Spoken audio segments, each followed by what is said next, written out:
kimdagi fermaga mana bu o'rdak bilan indyuk qilsa, bu juda katta xatolik bo'lar ekan. Mana qishloqqa dalamizga keldik. Dalamizda o'sha 1 gektar uzumda men ko'rsataman sizlarga mana.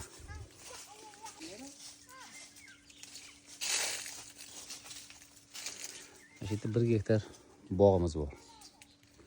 Hamma uzumlar xuddi shunday mana katta bo'lyapti. Uzumlarimizga mana rang ham kirib qolgan.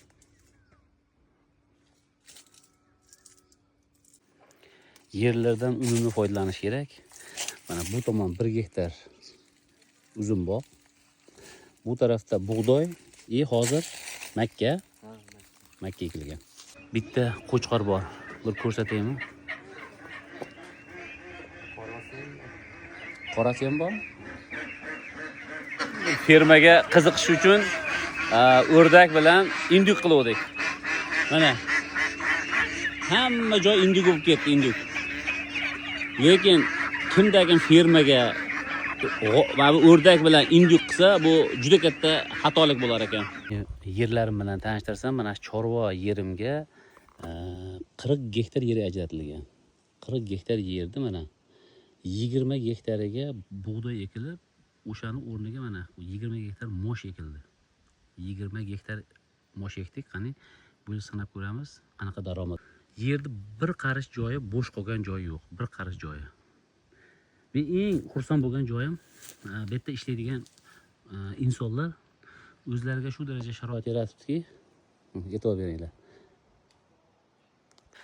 Bizni dehqonlarimizni, bizni chorvadagi dehqonlarimizni men ekkan tarvuzlarni ko'rsataman. 3,5 gektar mana o'zlari mana shu yerga tarvuz ekibdi. Uni ko'rinib turgan joy bizni shiyponimiz, o'sha chorvamiz, keyinchalik chorvani ham ko'rsataman. Mana bu tomon o'riklar, bu taraflar mana teraklar. Aylana atrofi biror santimetr joylarda bo'sh qo'ymaymiz deydi.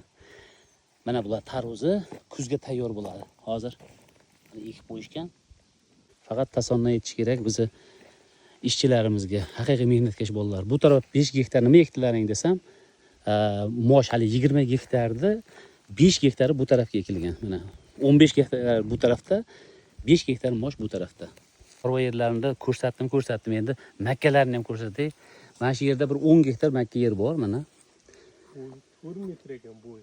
Bo'yi 4 metr mana. Qanday o'lchaymiz buni?